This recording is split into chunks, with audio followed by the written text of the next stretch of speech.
millions of times have you heard this song before? At least a million. Ladies and gentlemen, how about a big round of applause for the king of customizers, Mr. George Barris, right here in the show field with us. Wow, what a thrill, what a thrill. I mean, it's more exciting for me to come all the way across the U.S. to see California again here in Florida. It's really a thrill. Thank me.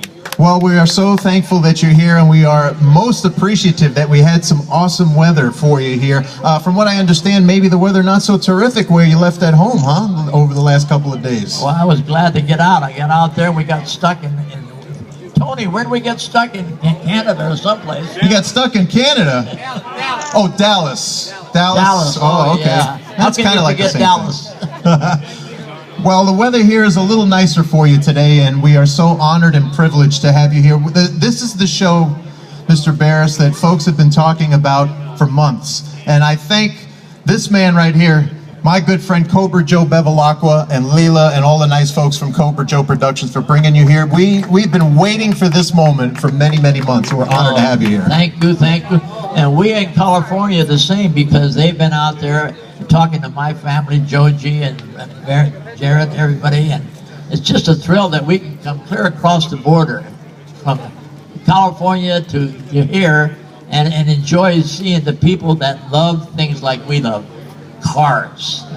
So that's the thing that makes me happy to see that we were able for so many years bring in movie and TV cars like the Batman and the Munsters and the Monkeys and the Beverly Hillbillies and the Knight Rider and the Beverly.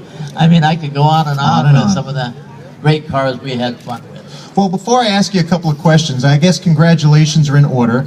Our mutual friend Genevieve Chappelle, who is going to be here next month, was kind enough to share the information that after so many years, you have been honored with admission to the SEMA Hall of Fame.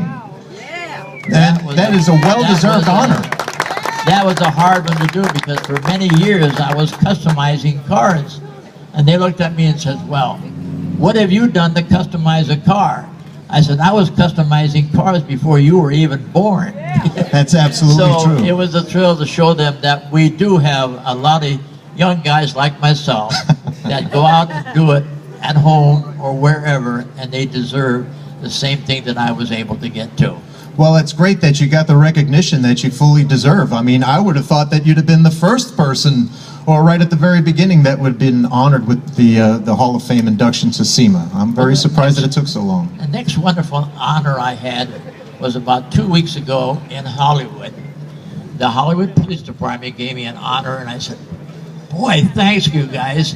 For the days when you guys would come and catch me and put me in jail for speeding and drag racing, and now you give me the honor of being able to come to Hollywood and say hi. Well, that's on your. That was a prerequisite to be the man that you are today. You had to, put the pedal to the metal and get your record straight before you became the guy that you are. Now, take us back. You're from Chicago originally, is that correct? That's correct. Good old all right, Chicago. And there's only one race in Chicago, and that's the Greeks. So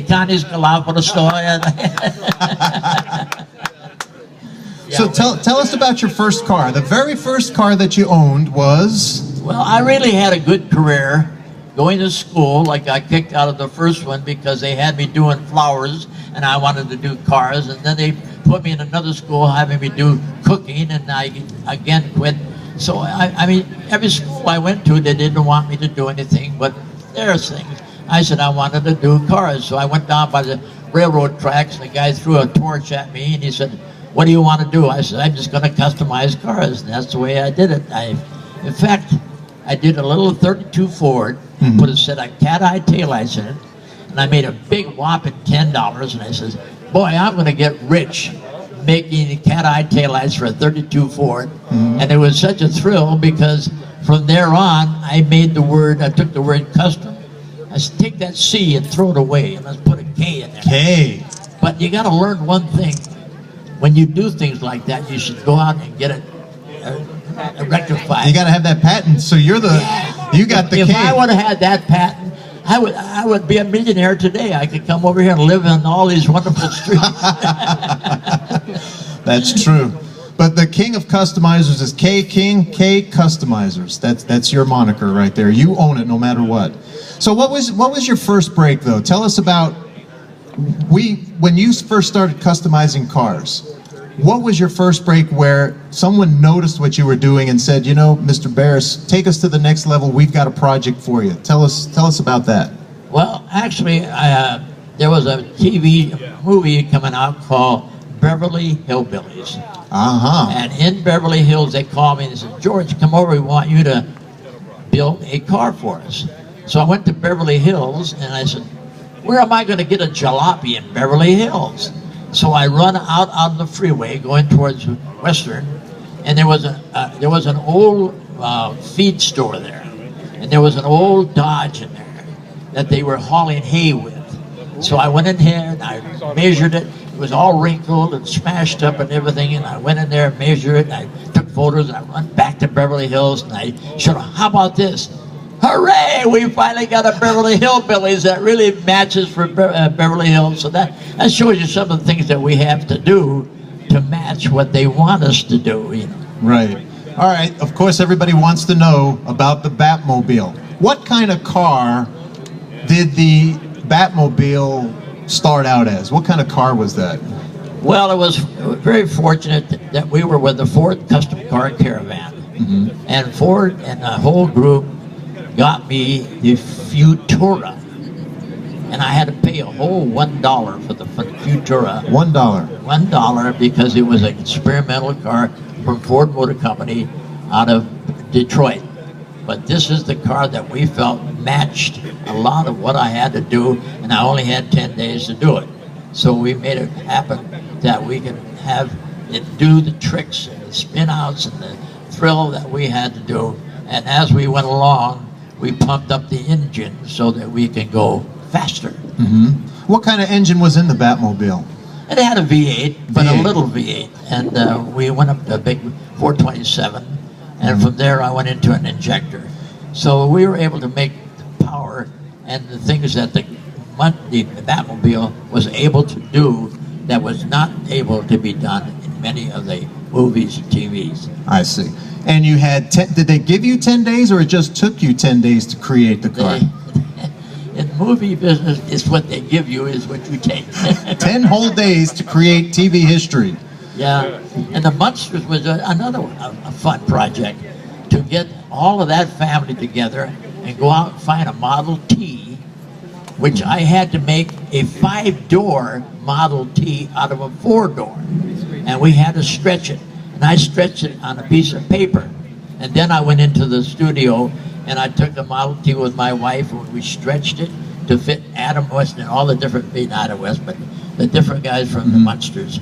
That shows you what we had to do. Well, I read a little bit of history on the Munsters coach, and the actor that played Herman Munster's name was Fred Gwynn, and when he was in full garb and dress, he couldn't sit in a seat because he was so tall, and he had these big shoes on that he actually sat on the floor of the Munsters coach when he had to drive the car around and do all that stuff. The only kid we can fit the car in was Butch up there on the chair above the rear seat, but Fred, right, he couldn't.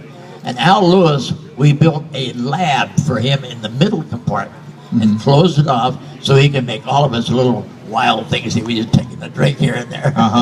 Well, didn't you also create the Dragula? There was one episode where a car drag raced the Munsters coach, and it was created out of a coffin. That was your creation as well, wasn't it? Yeah, it was another great experience. I loved doing cars originally.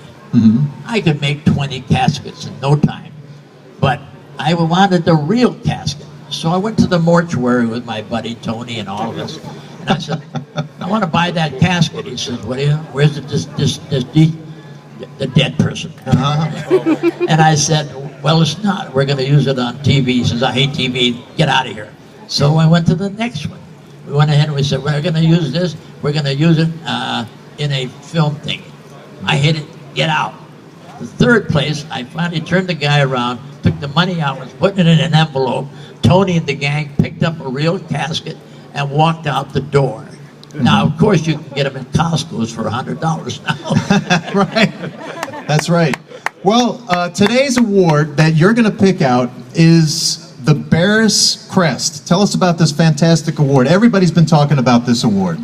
Well, if you'll notice, if there's any Greeks in the crowd, that coming from the Greek stress, this roaring lions mean my great-great-great-grandfather was an admiral in the Greek Navy. And this is what we based our crest, which is a family crest, with the roaring lions, and then we added it to it. And this is what we're very proud, that a Greek family have got notification worldwide with our crest and our Greek certification.